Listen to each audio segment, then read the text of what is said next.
La respuesta a la violencia de género abarca varios niveles, desde campañas de concientización a la aprobación de leyes, al armado de juzgados especializados, al trabajo policial, entre otras aristas.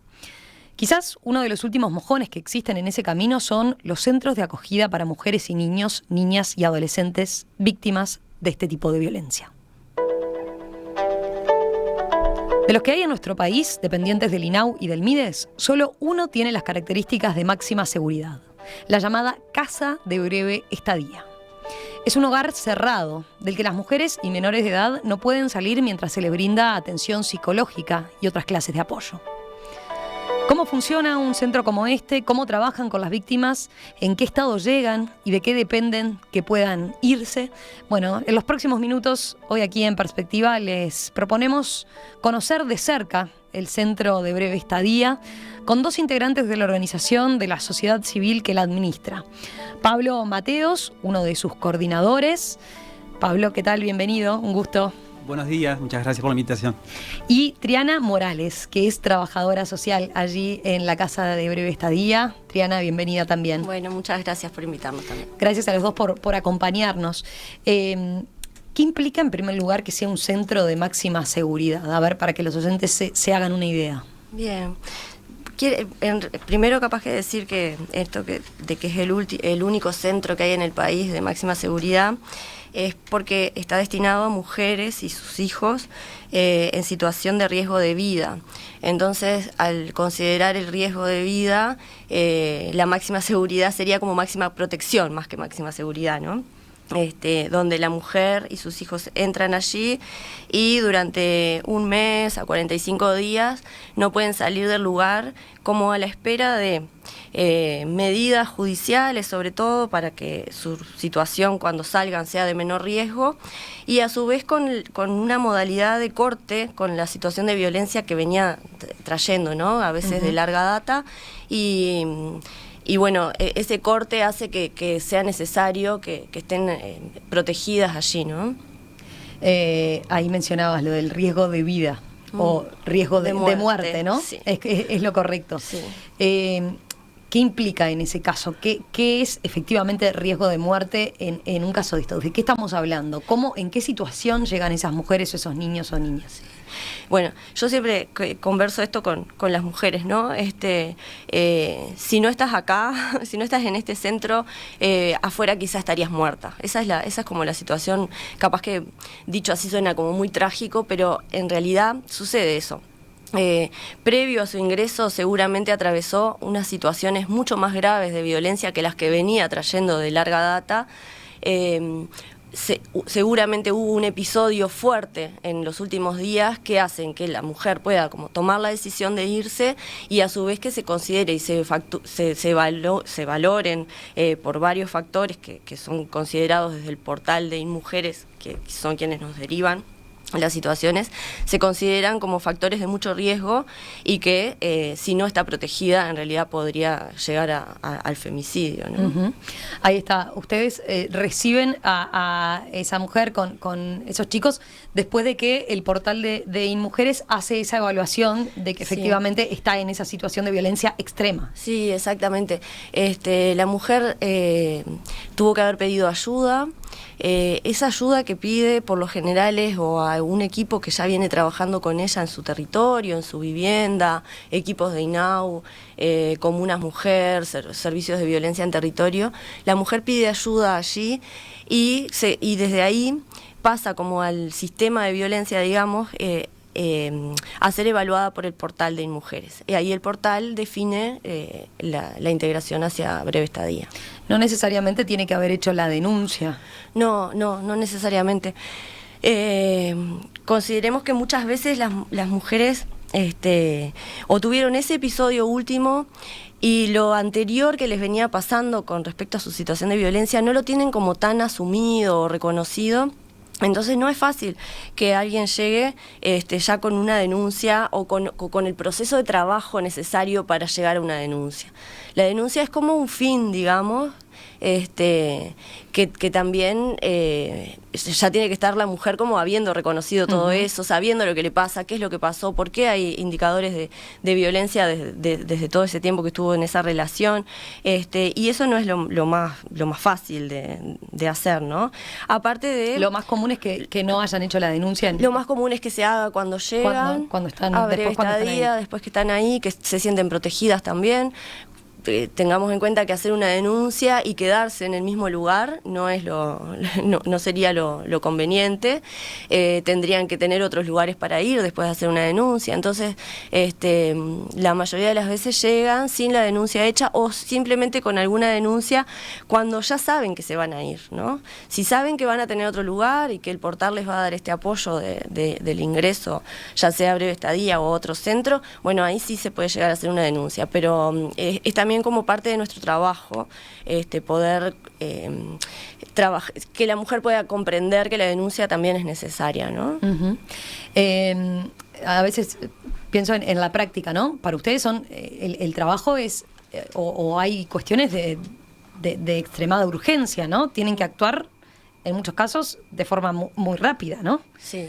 Porque yo les preguntaba recién en la pausa, no es que reciban a cualquier mujer que golpee, ¿no? la puerta del lugar. De hecho, no se sabe la dirección del centro de breve estadía. No, somos un lugar que tenemos dirección protegida, ni siquiera la familia, después que la mujer está allí, ni siquiera la familia sabe, ni siquiera, esto también siempre lo digo, ni siquiera nuestras familias saben dónde trabajamos, la dirección exacta, ¿no? Para preservar esa seguridad, ¿no? Y esa protección. Así que la mujer no llega golpeando la puerta. Por las dudas, expliquémoslo explícitamente. O sea, es para prevenir que el agresor claramente vaya al centro. Sí. ¿Tienen medidas de seguridad fuertes, importantes? No, tenemos una guardia así de seguridad proporcionada por Mides, pero creo que la medida de seguridad más importante es esto de la confidencialidad que se firma con cada una de las mujeres, ¿no? Cuando llegan... ¿Firman un acuerdo de confidencialidad? Sí, hay un acuerdo de pautas de aceptación, digamos, del ingreso, donde se trabaja esto de que ellas no le pueden decir a nadie dónde queda el lugar, no le pueden decir dónde está a nadie cuando se vaya, ¿no? Porque también, muchas mujeres pueden retirarse a un barrio y después encontrarse con otra mujer que capaz que estuvo ahí, entonces, o con otra mujer que necesita, pero no se puede decir la dirección. Y eso por ahora nos ha resultado a lo largo de más de 10 años de trabajo que tenemos en Casa de Breve Estadía. ¿Lo más común es que estas mujeres siguen con los niños? Sí. O sea, cuando la mujer define retirarse del hogar, ya sea haciendo una denuncia o pidiendo ayuda a quien considere, lo que hace por lo general es agarrar sus cosas, sus pocas cosas, son tipo una muda de ropa, la ropa de los gurises y los gurises, e irse de allí y cortar abruptamente con toda su vida, ¿no? Con su vida cotidiana. Bueno, ahí está, porque yo decía, es como un hogar cerrado. ¿Qué significa exactamente? ¿No pueden salir durante ese tiempo que están allí? Durante los primeros 30 a 45 días se promueve que no salgan porque por lo general en ese tiempo no hay medidas de protección afuera, ¿no? O sea, todo el tema judicial lleva un poco más de tiempo y entonces en esos primeros días no hay medidas. O sea, si una mujer sale de allí... solo lo hace para alguna consulta médica de emergencia, para consultas médicas de los gurises, eso sí, pero después cortan con la escolarización de los gurises, se corta presencial. Los chiquilines no pueden ir a la escuela. No, por lo menos en esos 45 días. Después, pues, igual todo esto se coordina, por supuesto, con los centros educativos, donde mandan tareas, donde las escuelas están como súper afín de coordinar con nosotros y de poder seguir en contacto con esto. Hay una maestra, ¿no?, que trabaja así. Tenemos una maestra que trabaja con los chicos ahí también, apoyando en la virtualidad sería, porque en esos días mantienen como una virtualidad, pero no una presencialidad en los centros educativos. Y aparte que tampoco podrían seguir yendo al centro educativo a donde iban, porque al cortar y al salir del barrio donde se encontraban, a ese centro educativo no pueden ir. porque el agresor seguramente está allí en el barrio. ¿Cómo es la casa como tal? ¿Cómo es la casa ahí? ¿Es una casa propiamente dicho, que conviven todas las mujeres que van? Sí. Tiene lugar para máximo 30, ¿no? 30 cupos, sí. Es una casa grande con varios dormitorios, donde sí conviven, por supuesto, las mujeres y los niños, con otros núcleos familiares. Y el funcionamiento interno de la casa, bueno, ahí tenemos educadores que están todo el día en turnos de 8 horas, cubriendo como todo lo que tiene que ver con la alimentación, higiene, aunque también las mujeres ahí tienen tareas para hacer, ¿no? Porque se encargan de la limpieza de la casa, los fines de semana se encargan también de la alimentación. Pero entre semana tenemos también educador alimenticio, que es quien cocina y quien va como trasladando también como muchos piques de comidas saludables y demás. Y los educadores que también son los que manejan todo lo que tiene que ver con temas de medicación, de salud de los gurises, de salud de las adultas. Y eso en régimen de 8 horas. Y después, bueno, un equipo técnico que tiene un área de niños, niñas y adolescentes y un área de mujeres. Ahí tenemos psicóloga, trabajadora social en el área de mujeres, psicóloga maestra en el área de niños, niñas y adolescentes. Y se va trabajando cada situación en particular en su integralidad, ¿no? Uh-huh. O sea, cada caso lo abordan en conjunto, pero además particularmente de acuerdo a la situación específica de esa mujer con esos niños. Sí, cada situación es bien específica, son todas diferentes.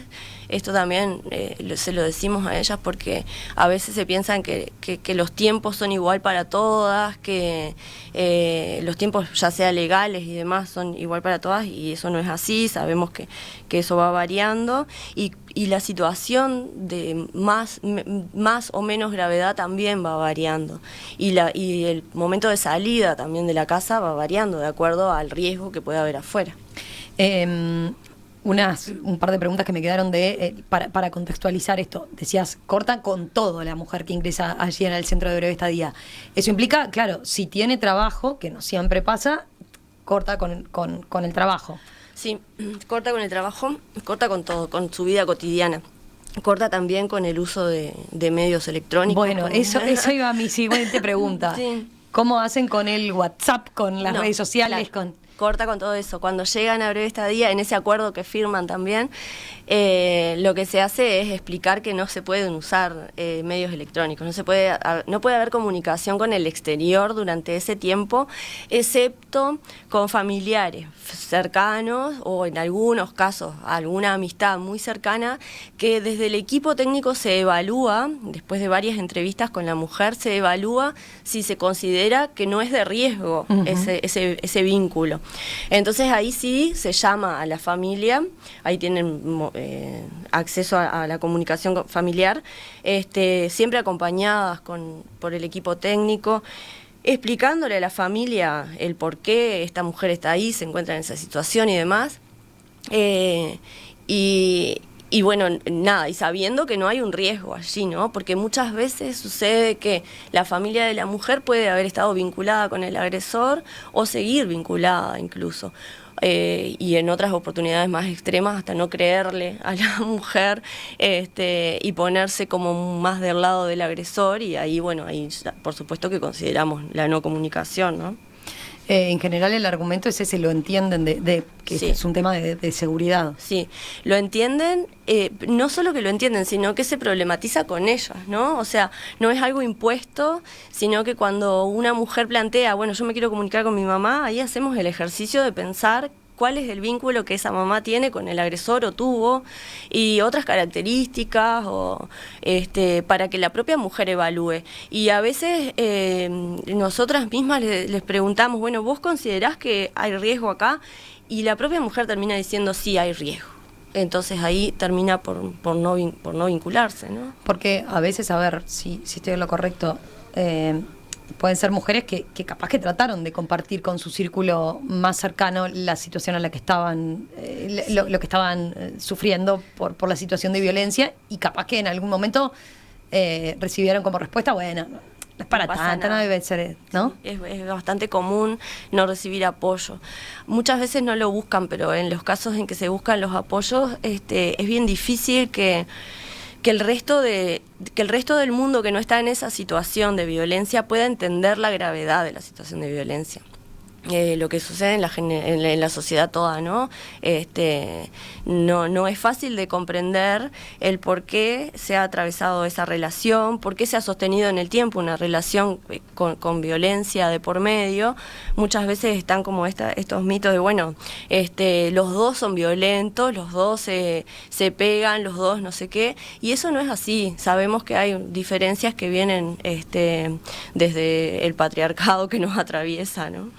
Hacemos una pausa y a la vuelta profundizamos en eso, ¿no? En cuáles son y qué proceso hacen también las mujeres allí para de repente tomar conciencia, denunciar la situación y ver cómo salen adelante después y encaran un nuevo proyecto de vida. Estamos conociendo la Casa de Breve Estadía, el único hogar de máxima seguridad en nuestro país para mujeres, niños y adolescentes que están en situación graves de violencia doméstica.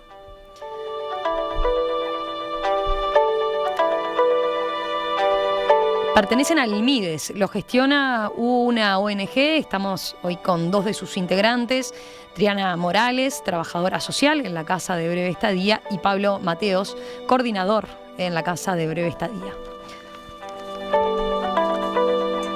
Pablo, ¿algún dato más? A ver, la Casa de la Breve Estadía pertenece al MIDES y ustedes son la organización por la integración que viene ganando la licitación para administrarlo desde 2012.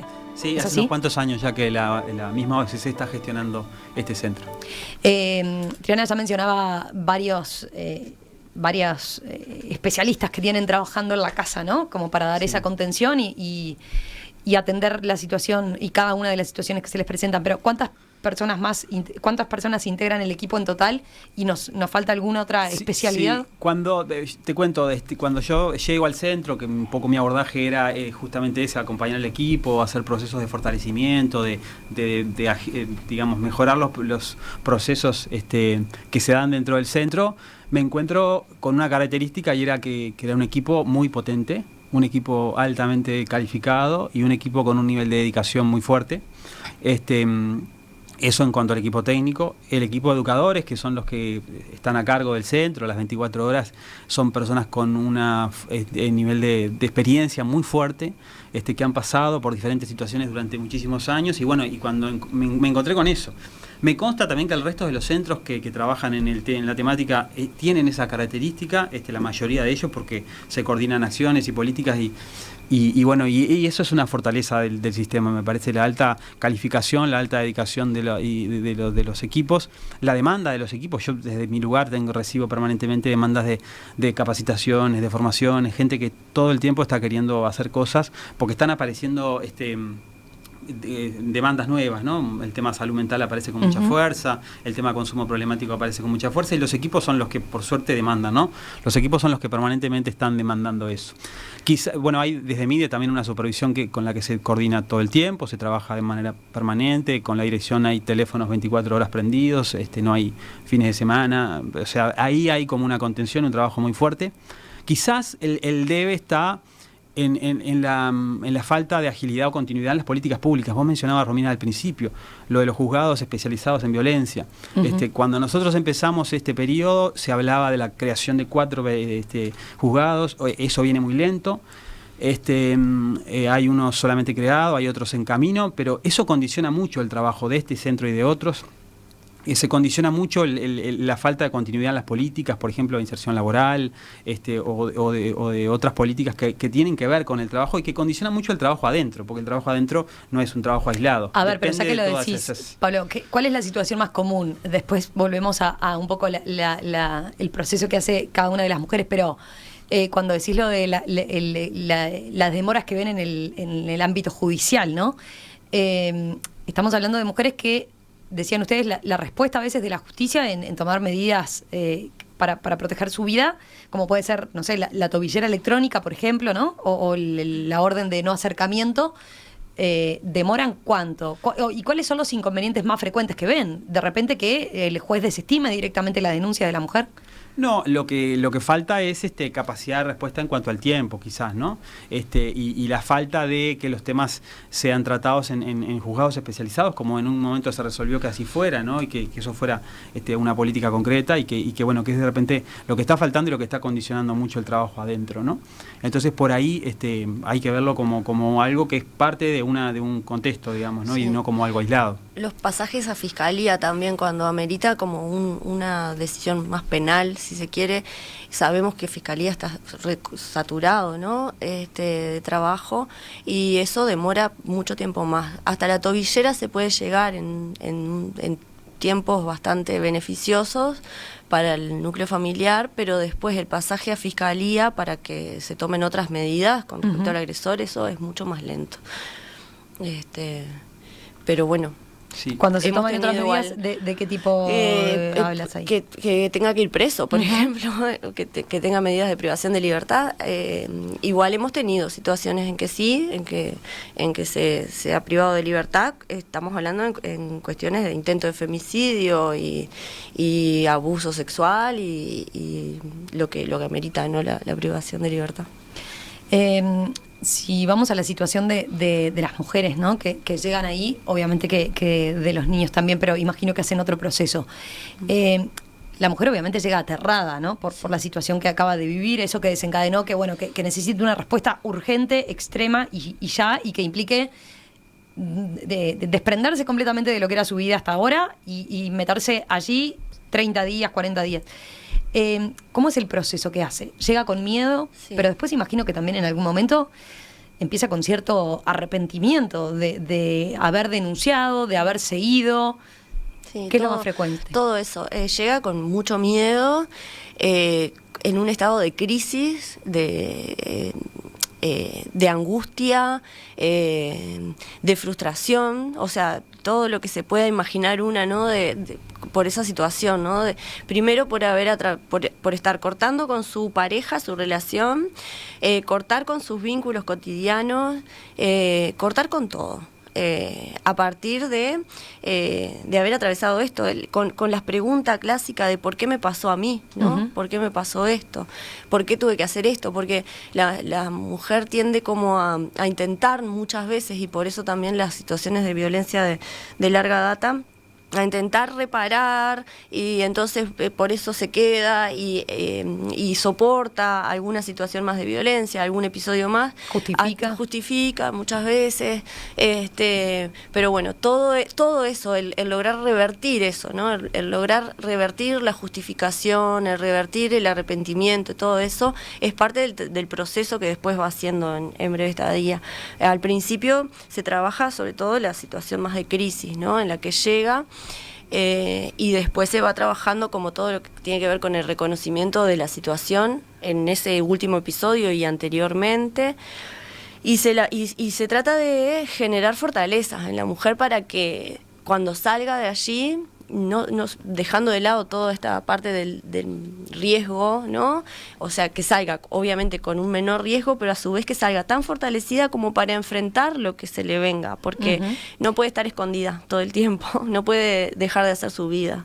Yo te iba a preguntar eso, porque imagino que una de las situaciones es una baja autoestima, producto claro. de claramente de la situación que han vivido. Sí, claramente, sí. Ahí también se trabaja en un eje que es el fortalecimiento de la autoestima de la mujer, que es bien fuerte, ¿no? Bien fuerte.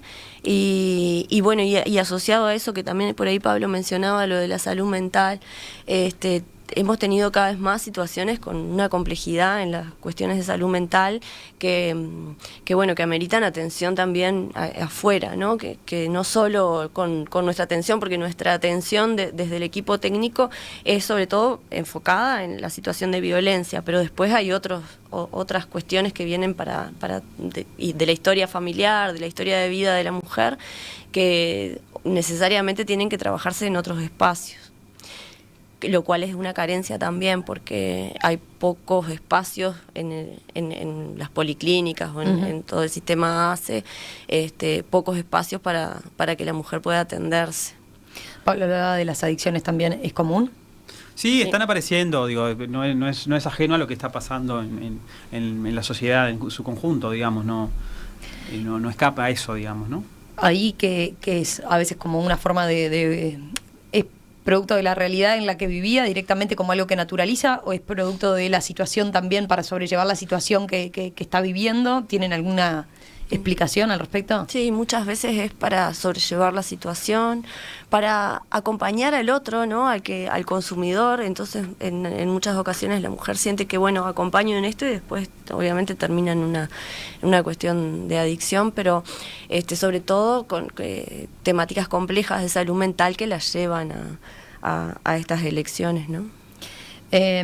La revinculación con el agresor, ¿cómo lo manejan? Porque ese es un proceso. A ver, yo les planteaba fuera del aire alguna serie que muchos oyentes seguramente han visto, que es Cosas por limpiar, ¿no? Que es una serie que plantea una realidad en Estados Unidos, justamente, ¿no? De un hogar de extrema seguridad. Y ahí la protagonista vive todo ese proceso, desde el pedir ayuda, desde el arrepentimiento, desde el tratar de intentar revincularse, ¿no? Darle otra segunda oportunidad. ¿Cómo se trabaja desde allí y qué experiencia han tenido? ¿Es común que se dé la revinculación? Hemos tenido algunas mujeres que se han revinculado, sí. Lo que tratamos es de trabajar desde algunos conceptos, por ejemplo, el concepto de amor romántico, ¿no? Como esta cuestión de que está muy internalizada, ¿no? El concepto de familia como más la que traen, el concepto de familia que traen las mujeres muchas veces con estas vulnerabilidades, ¿no? Entonces desde ahí como bueno, esto del amor romántico no es tan así, y desde ahí que puedan como lograr entender que la vida y la familia se construye y las relaciones de pareja se construyen desde otros lugares, que no son desde esos lugares que tenemos tan internalizados todos, ¿no?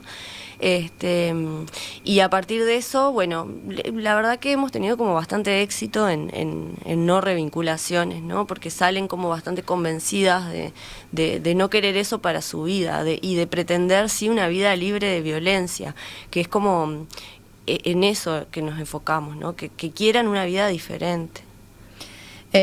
Hay la justificación, ¿qué tan común es? O eso que yo te planteaba respecto a, bueno, lo traté de compartir con mi círculo más cercano, me dijeron que no, bueno, que se iba a pasar, que esto no era tan grave. Sí, es bastante común. Sobre todo es común los primeros días que están en breve estadía. Después, yo diría que después de 2 semanas de estar allí, también en el contacto con las otras mujeres. Bueno, eso te iba a preguntar, los ¿cómo funciona ahí el grupo de pares? Claro, encontrarse con otra que pasó por la misma situación. A veces hay mujeres que vienen de más tiempo, ¿no? Porque por más que digamos que están 30, 45 días, hay mujeres que están mucho más tiempo porque después no tienen respuesta rápida para irse de breve estadía, entonces siguen estando. Entonces, cuando ingresa alguien, una nueva mujer se vincula con las otras que ya estaban y las otras ya vienen habiendo hecho un proceso, ¿no? Y entonces ahí se comparte mucho esto y mucho más entre pares, ¿no? No solo el equipo trabajando desde otro lugar, la situación de violencia como mucho más profesional, sino como más en el día a día. Vos no podés hacer esto, no podés irte con este tipo que te quiso matar, no te dabas cuenta, pero te estaba queriendo matar, ¿no? Y esas cosas hacen mella también, ¿no? En la intervención. ¿Y el proceso de los chiquilines cómo es? ¿Es muy diferente? ¿Es igual? ¿Cómo hacen para trabajarlo también, no? Porque capaz que no necesariamente son tan conscientes de la situación de violencia que vivían o quedaban más excluidos de la situación de violencia ellos y están perdiendo el vínculo con su padre muchas veces. Nunca quedan excluidos de la situación de violencia. Cuando hay una situación de violencia, el niño está ahí. Aunque esté durmiendo, está ahí en esa situación de violencia. Entonces siempre hay una afectación de lo que allí sucedió. La frase que tratamos siempre de sacar de la cabeza de las mamás es: pero era buen padre. No, si te pegaba, si ejercía toda esta violencia que ejercía, no era buen padre tampoco. Pero bueno, en el imaginario parece eso al principio. Y ahí los que no trabajamos directamente en la intervención técnica, muchas veces es bueno ver los procesos, ¿no?, de los niños que muchas veces llegan en una situación y bueno, y pasado un tiempo y con el trabajo del equipo, que no está fuera de lo que te decía, ser un equipo muy potente, el que trabaja con niños, hay resultados concretos en el corto plazo, ¿no? Y ahí es bueno verlo, medirlo y bueno, y tomarlo como casos para seguir trabajando hacia adelante, ¿no? Sí, el niño relata a veces más rápidamente las situaciones de violencia. Yo te iba a decir eso. Las relata súper rápido, depende de las edades, ¿no? Pero las relata de todas maneras, ya sea a través de un dibujo incluso, pero las relata súper rápido. Y también tiene manifestaciones rápidas de lo que allí sucedía, desde los primeros días queriendo romper todo, cuando capaz que en la casa nunca había hecho eso, pero eso es una manifestación de lo que allí estaba sucediendo. Y entonces desde ahí se trabaja. Las niñas y niños siempre son como una luz, ¿no?, en todo esto, y siempre están diciendo lo que pasa y pudiéndolo trabajar. Sí. ¿Es más fácil trabajar con ellos a veces que con las madres? Y yo creo que es más fácil porque bueno, los adultos tenemos mucho más internalizado muchas más cosas que es mucho más difícil de construir ahí, ¿no? Mucho más difícil. Pero bueno, el desafío es siempre la integralidad en la intervención y que todo se pueda ir trabajando. ¿Y cómo lo preparan para ese vínculo futuro con su padre o para, si la situación es tan grave, cortar el vínculo? Por lo general salen de breve sin tener vínculo con el padre, porque como hay medidas de no acercamiento, tienen que pasar más de 6 meses por lo general, o si hay una tobillera designada, tienen que pasar después más de 6 meses para que pueda volver a haber un vínculo, donde el padre tendrá que pedir ese vínculo, porque en esos 6 meses no va a poder. Entonces se trabaja eso del no vínculo y del por qué el no vínculo, y los gurises lo reentienden, entienden que no se están pudiendo vincular porque el papá hacía lo que hacía. Eso lo tienen clarísimo. Y bueno, y después ya cuando salen será otra historia que cada mujer definirá y cada decisión judicial también. A propósito de eso, ¿cómo es ese después, esa vida afuera? Ustedes decían, claro, la fortalecen a la mujer para que, y preparan a ese niño, a esa niña, para tener las herramientas, para entender lo que le está pasando. Pero después, el mañana, cuando tiene que salir a la vida práctica, ¿no? A volver al trabajo, a reinsertarse en la escuela, a volver a tener que estar en un hogar, en algún lugar donde poder vivir, porque no puede volver claramente a esa anterior situación. ¿Qué es lo más común? Bueno, la salida de breve estadía tiene 2 posibles modalidades. Una es que vuelva a un territorio, alguna red, o sea, que vuelva a contactarse con alguna red familiar y alguna red familiar le dé un lugar donde vivir, o que espere algún cupo en un hogar abierto, que hay hogares abiertos para situaciones de violencia también, lo que es bastante más difícil porque están saturados también, ¿no? Entonces, pero esas serían como las 2 vías.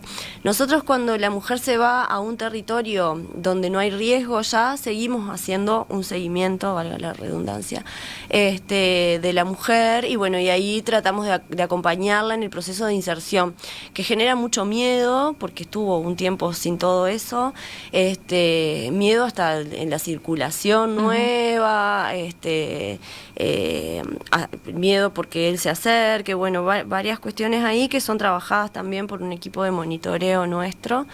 Y si no, si va a otro hogar, todo esto se sigue trabajando desde el otro hogar, que bueno, ahí también hay equipos especializados que trabajan toda su inserción en la sociedad nuevamente, ¿no? Porque estuvo aislada durante varios días. ¿Lo más común que es que haya perdido el trabajo en esos casos? No, una cosa que iba a decir sí hoy con respecto al trabajo es, por lo general las mujeres que llegan tienen trabajos que son bastante precarios. Y entonces lo que hacemos cuando hablo de precario digo limpiezas, changas, entonces lo que hacemos es contactarnos con esos empleadores, aunque sean informales, para decirles que la esperen, ¿no? Que no podrían trabajar en este tiempo, pero que pueden después darle la oportunidad de seguir. Eso por un lado. Cuando tienen un trabajo formal, se ha hecho de plantearle al empleador un artículo de la ley que lo que dice es que no debería ser despedida por una situación de violencia, y hemos tenido por lo general bastante comprensión y el reintegro al trabajo de algunas de las mujeres. No es lo más común que trabajen, porque está toda esta dimensión de dependencia económica, claro, que tenían con el agresor. Entonces, y que no lo que muchas veces lleva a que sostengan esa situación de violencia durante mucho tiempo. Exactamente. ¿No? Sí, ahí mira, te cuento un caso que nos pasó hace poco con esto de tener que enfrentarse y volver a su entorno y a sus redes. Una mujer que cuando empezamos a trabajar con ella en el preegreso, cuando el equipo empieza a trabajar, la mujer dice no tener experiencia laboral. Fue su primera respuesta, porque el miedo la bloqueó y la hizo, eso fue como una muralla que puso, ¿no? Para enlentecer ese proceso. Y después el equipo empieza a trabajar con ella, 2 trabajadoras sociales, y al poco tiempo nos presentan un currículum de la mujer, y bueno, y tenía una experiencia de trabajo, con referencias chequeadas, y con trabajo con experiencias y habilidades que había desarrollado, ¿no? Entonces, después de ese trabajo que se hizo, que se llama preegreso, empieza como a mostrar un montón de fortalezas que en realidad en principio quería mantenerlas ocultas porque le daba miedo dar ese paso, ¿no? Son todos resultados que se logran como parte del trabajo que se hace a la interna, en este caso en el preegreso, ¿no? Para ir cerrando, a ver, quería preguntarles 2 cosas. Ustedes que están en contacto directo, ¿no? con esta problemática. Uno, ¿entienden? ¿Se necesitan más hogares de este tipo, dado la situación que se está viviendo? Sí, necesariamente. Nosotros ahora estamos teniendo algún cupo, pero en realidad, por lo general, estamos a tope de cupo, lo que quiere decir que hay muchas situaciones que están a la espera también de ser protegidas. Eso seguro. Y lo otro, hablamos acá de, una situación que ya está de manifiesto, ¿no? De alguna manera ya pasó, ¿no? ¿Qué se puede hacer o cuánto hay para mejorar en cuanto a la prevención? ¿Cómo lo ven ustedes? Sí, ahí los equipos que trabajan en territorio, y ahí yo también tengo otro trabajo que es en territorio. Los equipos que trabajamos en territorio somos como los que más detectamos estas situaciones de violencia y los que podemos trabajar desde afuera para que también las mujeres estén más preparadas y prevenir en el lugar cuando no hay una decisión de la mujer de irse, ¿no? Porque no siempre está la decisión de irse y cortar con esa situación. Bueno, ahí los equipos territoriales son fundamentales, creo yo, para este trabajo de prevención. Lo están haciendo mucho ahora las Comuna Mujer de la Intendencia, pero bueno, hay carencia también de equipos territoriales por varios equipos que ya no están en los territorios, que antes detectaban todas estas situaciones. Entienden que hay es acorde lo que se habla del tema sobre la importancia de denunciar, de no asimilar, de no naturalizar situaciones de este tipo, con después la respuesta que se le da una vez que la mujer decide efectivamente tomar y dar el paso de asumir lo que le está pasando. Claro, pasa que es bien difícil porque las políticas tienen que estar como muy adecuadas a ciertas características de vulnerabilidad de esta población también, ¿no?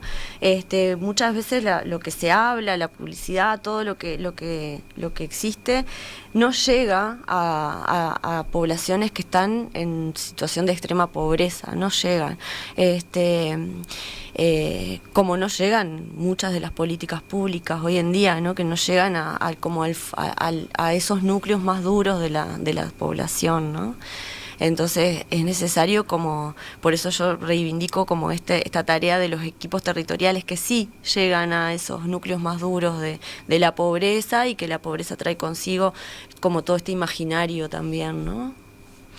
Como respuesta, darle continuidad a las políticas públicas en sus diferentes dimensiones y vías, generar acuerdos amplios y desarrollarlos y comprometerse a cumplirlos en la cuestión más amplia, ¿no? En todo esto, ¿no? El trabajo en el territorio, la inversión en hogares, pero también la inversión en técnicos que trabajen afuera, complementada con inversión en temas de salud mental, en temas de nutrición, alimentación, toda una serie de cosas que hacen al trabajo con una mirada más global, ¿no? Y no sobre lo concreto, que no tendría sentido trabajar solamente abordando lo concreto si no tenés una mirada más amplia. Pablo Mateos, coordinador en la Casa de Breve Estadía, Triana Morales, trabajadora social, allí también, ambos integrantes de la organización Por la Integración, que administra desde hace años la Casa de Breve Estadía perteneciente al Mides.